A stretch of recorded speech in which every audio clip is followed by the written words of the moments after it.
नमस्कार, मैं Shalu Devi health care VT from GSS Badani district Pathankot तो हाँ। मेरी कंपनी का नाम Skill Tree Consulting Private Limited है। मेरा अज का टॉपिक है नर्सिंग केयर प्लान। सो अज मैं तुहानू नर्सिंग केयर प्लान बारे दसांगी। नर्सिंग केयर प्लान की हुंदा है और असी कह सकते हैं कि नर्सिंग केयर दे विच नर्सिंग प्रोसैस दे विच नर्सिंग केयर प्लान का एक अहम रोल है। नर्सिंग केयर प्लान की सब तो पहले definition, it is a systematic and step wise process of nursing care. ये एक तरीके अनुसार अते स्टैप वाइज प्रोसैस है जिहड़ा कि सानू एक दिशा प्रदान करता है कि असी किस तरह की जिहड़ी केयर है वो पेशेंट नू देनी है। ये एक तरह का एक दिशा सानू प्रदान करेगा। ठीक है, it provide direction on the type of individual the end community may need. हुण ये नर्सिंग केयर प्लान बनाने का साडा ऑब्जैक्टिव की है, साडा मेन मकसद की हुंदा है आपां नर्सिंग केयर प्लान बनाते हैं। इहदा मेन ऑब्जैक्टिव की है, पहला ऑब्जैक्टिव है इहदा it provide continuity of care. ये साडी जिहड़ी आपां नर्सिंग केयर प्रोवाइड करते हाँ पेशेंट नू, उहदी लगातारता नू बनाई रखदा है। दूसरा ये एक सेफ्टी प्रोवाइड करेगा पेशेंट नू, पेशेंट जिहड़ा वो सेफ फील करेगा। असी अगर स्टैप वाइज और सिस्टमैटिक तरीके नाल पेशेंट की केयर करते हाँ तो पेशेंट जिहड़ा वो कंफर्टेबल और सेफ फील करेगा। थर्ड है इट डिफाइन स्पैसीफिक गोल। जदों असी एक सिस्टम दे नाल काम करते हाँ तो एक साडा गोल एक सामने आ जाता है साडे कि एक गोल नू लैके ही असी काम करना है। तो उहदे अकॉर्डिंग जदों असी एक गोल साडे सामने होएगा तो असी एक अच्छे तरीके नाल काम जिहड़ा वो कर सकते हैं। नैक्सट है इट प्रोवाइड क्वालिटी केयर। ये नाल एक असी अच्छी नर्सिंग केयर जिहड़ी वो पेशेंट नू असी प्रोवाइड कर सकते हैं। नैक्सट है it define the nursing role. Nursing care plan बनाने दे नाल असी पेशेंट नू जो केयर दिंदे आ, जो भी एक टीम वर्क बन के हॉस्पिटल दे विच जदों असी पेशेंट नाल डील करते हैं तो उस स्पैसीफिक टीम दे विचों नर्सिस दा की रोल है वो सानू पता लगेगा जदों असी नर्सिंग केयर प्लान बना के पेशेंट दी केयर करांगे। It also involve the patient also. ये जदों असी नर्सिंग केयर प्लान बनावांगे तो असी पेशेंट नू भी इनवॉल्व करते हाँ ओहदी खुद की ट्रीटमेंट दे विच, क्योंकि जदों असी नर्सिंग केयर प्लान बना के असी किसी पेशेंट की केयर करांगे तो असी हर चीज़ जिहड़ी है वो पेशेंट दे नाल डिस्कस करांगे, उन्नू पुछांगे, इसलिए पेशेंट जिहड़ा वो कंफर्टेबल होएगा और वो खुद भी अपनी ट्रीटमेंट दे विच इनवॉल्व रहेगा। सो मैं तुहानू डेफिनेशन और ऑब्जैक्टिव्स दस्से ने नर्सिंग केयर प्लान दे। नैक्सट हैगा steps of nursing care plan.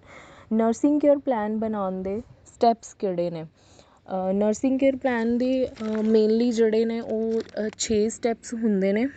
पहला स्टैप हैगा असैसमेंट, और जिहड़ा सारा ही नर्सिंग केयर प्लान है वो सारा असैसमेंट दे उत्ते बेस्ड होएगा। अगर असी असैसमेंट सही करते हाँ तो साडा नर्सिंग केयर प्लान भी जिहड़ा वो सही बनेगा। असैसमेंट जिहड़ी है वो पहला स्टैप है, और असैसमेंट दो तरह की हुंदी है। एक हुंदी है सबजैक्टिव डाटा असी कलैक्ट करते हाँ, और एक हुंदा है ऑब्जैक्टिव डाटा। सबजैक्टिव डाटा वो हुंदा है जो पेशेंट सानू खुद बोल के दसदा है। खुद असी पेशेंट तो पुछदे हाँ कि हाँ जी तुहानू की तकलीफ सी या किद्दां तुहाडी ये प्रॉब्लम जिहड़ी है आई है। तो जो भी सानू पेशेंट खुद बोल के दसेगा कि मैनू इत्थे तकलीफ सी, मैनू ऐदां होया, वो that is सबजैक्टिव data. Objective data वो है जो असी पेशेंट नू छड्ड के किसी दूसरे ऑब्जैक्ट तो, जिद्दां कि ਉਹਦਾ कोई फैमिली मैंबर है या कोई रिलेटिव है या ਉਹਦੀਆਂ पुरानियां फाइल्स ने ਜਾਂ रिकॉर्ड्स ने वो चैक करके असी पेशेंट का डाटा कलैक्ट करिए तो उन्होंने असी कह दिंदे हाँ दैट इज़ ऑब्जैक्टिव डाटा। और ये डाटा असी बड़े ही ध्यान दे नाल कलैक्ट करना है, क्योंकि सारा जिहड़ा नर्सिंग केयर प्लान है वो असैसमेंट दे उत्ते बेस्ड होएगा। ਸੈਕਿੰਡ ਸਟੈਪ ਹੈਗਾ ਇਹਦਾ ਨਰਸਿੰਗ ਡਾਇਗਨੋਜ਼। ਜਦੋਂ ਸਾਨੂੰ ਇੱਕ ਪਰਟੀਕੂਲਰ ਬਿਮਾਰੀ ਦਾ ਪਤਾ ਚੱਲ ਗਿਆ ਕਿ ਇਹ ਪੇਸ਼ੈਂਟ ਨੂੰ ਇਹ ਦਿੱਕਤ ਹੈ, ਜਿੱਦਾਂ ਕੋਈ ਪੇਸ਼ੈਂਟ ਡਾਇਬਟੀਜ਼ ਦਾ ਹੈ ਜਾਂ ਕੋਈ ਹਾਈਪਰਟੈਂਸ਼ਨ ਦਾ ਹੈ ਜਾਂ ਕੋਈ ਵੀ ਉਹਨੂੰ ਪ੍ਰੋਬਲਮ ਹੈ ਜੋ ਡਾਕਟਰ ਨੇ ਉਹਦਾ ਡਾਇਗਨੋਜ਼ ਬਣਾਇਆ, ਉਸਦੇ ਅਕੋਰਡਿੰਗ ਅਸੀਂ ਅੱਗੇ ਫਰਦਰ ਨਰਸਿੰਗ ਡਾਇਗਨੋਜ਼ ਬਣਾਉਣੇ ਹੁੰਦੇ ਨੇ। ਇਹ ਅਸੀਂ ਮੈਕਸੀਮਮ ਜਾਂ ਮਿਨੀਮਮ ਅਸੀਂ 4 ਬਣਾਉਣੇ ਹੁੰਦੇ ਨੇ ਔਰ ਇਹ ਬਣਨਗੇ ਅਗਰ ਆਫਟਰ ਡਾਕਟਰ ਡਾਇਗਨੋਜ਼ ਤੋਂ ਬਾਅਦ, ਠੀਕ ਹੈ ਜੀ। ਔਰ ਜਦੋਂ ਅਸੀਂ ਨਰਸਿੰਗ ਡਾਇਗਨੋਜ਼ ਬਣਾ ਲਿਆ ਅਤੇ ਸਾਡਾ ਜਿਹੜਾ ਥਰਡ ਸਟੈਪ ਆਏਗਾ ਉਹ ਹੋਏਗਾ ਗੋਲ। ਜਿੱਦਾਂ ਅਸੀਂ ਇੱਕ ਨਰਸਿੰਗ ਡਾਇਗਨੋਜ਼ ਬਣਾਇਆ, ਹਾਈਪਰਟੈਂਸ਼ਨ ਹੋ ਗਈ ਹੈ ਪੇਸ਼ੈਂਟ ਨੂੰ, ਹਾਈਪਰਟੈਂਸ਼ਨ ਦਾ ਪੇਸ਼ੈਂਟ ਹੈ ਤਾਂ ਉਹਦਾ ਅਗਲਾ ਜਿਹੜਾ ਇੱਕ ਨਰਸਿੰਗ ਡਾਇਗਨੋਜ਼ ਬਣੇਗਾ ਦੈਟ ਇਜ਼ ਉਹ ਹੋਏਗਾ ਕਿ ਉਹਦੀ ਜਿਹੜੀ ਕਾਰਡਿਕ ਆਊਟਪੁੱਟ ਹੈ ਉਹ ਡਿਕਰੀਜ਼ ਹੋਣ ਦੇ ਚਾਂਸਿਸ ਹੁੰਦੇ ਨੇ, ਠੀਕ ਹੈ। ਉਹਦੇ ਅਕੋਰਡਿੰਗ ਅਸੀਂ ਇੱਕ ਗੋਲ ਸੈੱਟ ਕਰਾਂਗੇ ਕਿ ਅਸੀਂ ਇਹ ਜੋ ਕਾਰਡਿਕ ਆਊਟਪੁੱਟ ਹੈ ਇਹਨੂੰ ਇਨਕਰੀਜ਼ ਕਿੱਦਾਂ ਕਰਨਾ ਹੈ, ਉਹ ਸਾਡਾ ਇੱਕ ਗੋਲ ਹੋਏਗਾ ਕਿ ਉਹਨੂੰ ਇਨਕਰੀਜ਼ ਕਰਨਾ, ਦੈਟ ਇਜ਼ ਉਹ ਸਾਡਾ ਗੋਲ ਹੋ ਗਿਆ। ਨੈਕਸਟ ਫੋਰਥ ਸਟੈਪ ਜਿਹੜਾ ਹੋਏਗਾ ਉਹ ਹੋਏਗੀ ਪਲੈਨਿੰਗ।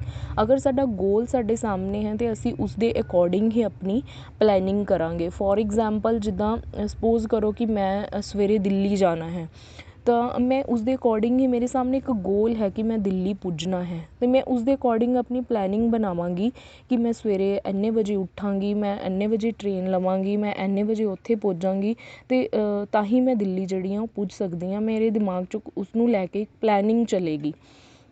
ਸੋ ਨੈਕਸਟ ਸਟੈਪ ਹੈ ਜਦੋਂ ਅਸੀਂ ਪਲੈਨਿੰਗ ਕਰ ਲਈ ਅਤੇ ਫਿਫਥ ਸਟੈਪ ਆਏਗਾ ਇੰਪਲੀਮੈਂਟੇਸ਼ਨ ਜਾਂ ਇੰਟਰਵੈਂਸ਼ਨਸ, ਠੀਕ ਹੈ।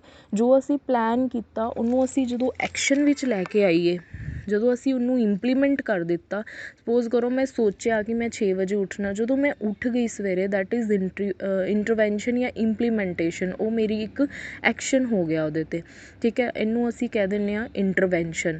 ਅਤੇ ਜਿਹੜਾ ਲਾਸਟ ਸਟੈਪ ਹੈ ਉਹ ਹੈਗਾ ਵੈ ਇਵੈਲੂਏਸ਼ਨ। ਜਦੋਂ ਅਸੀਂ ਸਾਰੇ 5 ਸਟੈਪ ਅਸੀਂ ਕਰਨੇ ਹੈ ਉਹਦੇ ਬਾਅਦ ਅਸੀਂ ਇਵੈਲੂਏਟ ਕਰਨਾ ਕਿ ਜੋ ਅਸੀਂ ਕੰਮ ਕੀਤਾ ਕਿਆ ਉਹਦੀ ਪ੍ਰੋਗਰੈਸ ਚੈੱਕ ਕਰਨੀ ਹੈ ਅਸੀਂ ਕਿ ਜਿੰਨਾ ਅਸੀਂ ਕੰਮ ਕੀਤਾ, ਜਿੰਨੀ ਅਸੀਂ ਕੇਅਰ ਪੇਸ਼ੈਂਟ ਨੂੰ ਦਿੱਤੀ ਹੈ, ਕਿਆ ਪੇਸ਼ੈਂਟ ਨੂੰ ਕੁਛ ਉਹਦਾ ਰਿਲੀਫ ਮਿਲਿਆ ਹੈ। ਅਗਰ ਤਾਂ ਮਿਲਿਆ ਹੈ ਤਾਂ ਇਟ ਮੀਨਸ ਅਸੀਂ ਸਕਸੈਸਫੁਲ ਹਾਂ।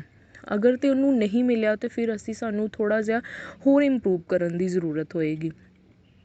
ਸੋ ਮੇਰਾ ਅੱਜ ਦਾ ਟੋਪਿਕ ਇਹੀ ਸੀਗਾ ਕਿ ਅਸੀਂ ਨਰਸਿੰਗ ਕੇਅਰ ਪਲਾਨ ਕਿੱਦਾਂ ਬਣਾਉਣਾ ਹੁੰਦਾ ਔਰ ਨਰਸਿੰਗ ਕੇਅਰ ਪਲਾਨ ਬਣਾਉਣ ਲਈ ਮੈਕਸੀਮਮ 8 ਘੰਟੇ ਚਾਹੀਦੇ ਹੁੰਦੇ ਨੇ ਇੱਕ ਨਰਸਿੰਗ ਕੇਅਰ ਪਲਾਨ ਬਣਾਉਣ ਦੇ ਲਈ।